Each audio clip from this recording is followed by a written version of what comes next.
The cage dropped, and the man inside it did not scream. He had long passed the age of screaming. At 53 years old, with 29 years of descent behind him, Thomas Hewitt had learned to swallow fear the way other men swallowed whiskey. The cage fell through darkness so absolute that it had texture, weight, a physical presence that pressed against the eyes like black velvet held flat against the face.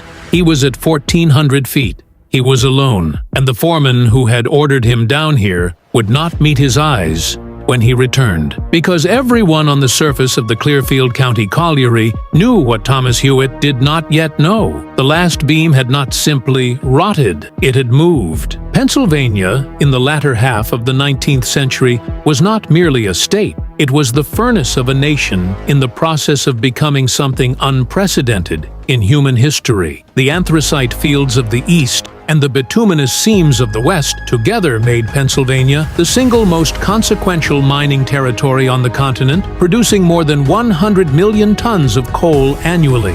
Beneath the green hills of Clearfield, Cambria, Westmoreland, and Fayette counties, men descended. They descended in cages of wrought iron barely wide enough for two men standing shoulder to shoulder, dropping through shafts blasted and pickaxed through rock by the labor of those who had come before them. The shafts of western Pennsylvania's deep bituminous mines reached in some documented cases beyond 1,000 feet, pressing into the earth's interior with a confidence that the geology of the region did not always honor. The pressure of overlying rock layers, what miners called the weight of the mountain, bore down on every timber, every prop, every carefully placed beam, with a force that could crush seasoned oak like paper in a slow fist. The miners who worked these levels were not reckless men. They were experienced, often extraordinarily skilled, and they possessed a working knowledge of underground geology that no university curriculum of the era systematically taught. Thomas Hewitt had come to Clearfield County from the coal valleys of South Wales in 1861, one of tens of thousands of British and Irish miners whose expertise formed the skilled backbone of Pennsylvania's early deep shaft operations.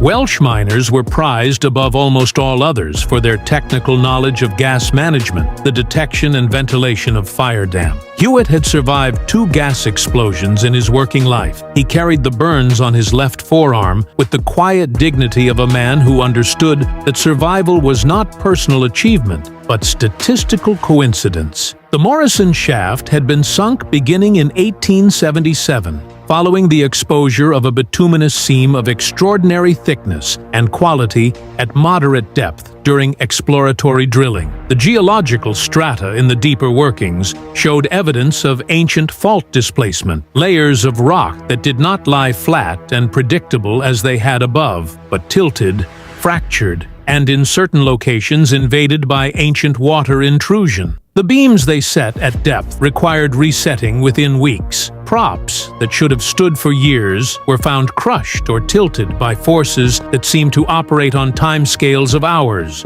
rather than months. The company responded to this information the way companies of the era customarily responded, by continuing to dig while reducing expenditure on the timber work that represented the difference between a productive mine and a mass grave. By the autumn of 1889, the lowest certified working level of the Morrison shaft sat at 1,340 feet. Below this level, the shaft continued for a further 90 feet of exploratory excavation, unsupported by certified timber, marked on the company survey maps with the notation, "Condition uncertain, pending inspection." The overnight foreman of the lower works had descended to the 1,400-foot mark during the pre-dawn hours to investigate a sound that his crew had been reporting for 3 nights consecutively. They described it as a grinding, slow, rhythmic, felt more in the chest than heard by the ears, emanating from below the shaft floor. He came back up 15 minutes later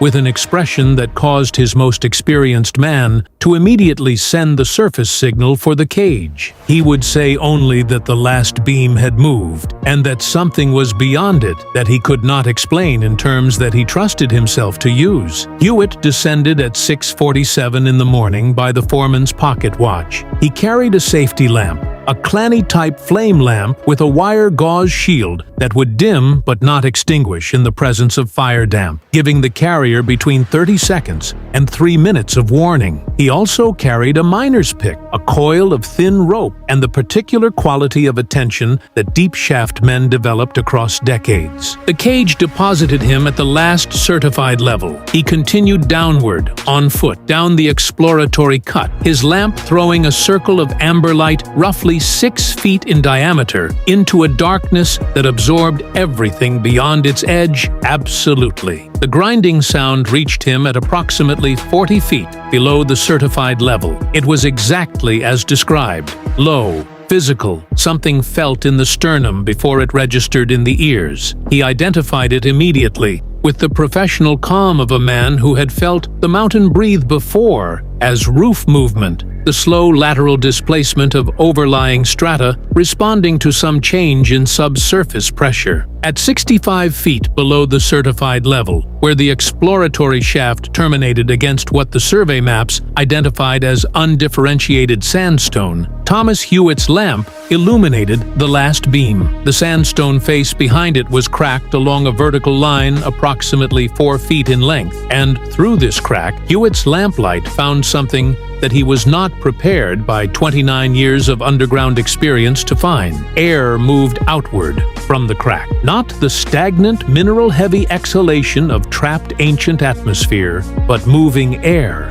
cool, with a faint mineral sweetness he would later describe as resembling the smell of deep well water, flowing outward with the gentle but definite current of a connected space. Beyond the crack lay a void. Hewitt widened the examination as far as he dared, pressing his lamp close to the fissure and angling it to extend his light into the space beyond.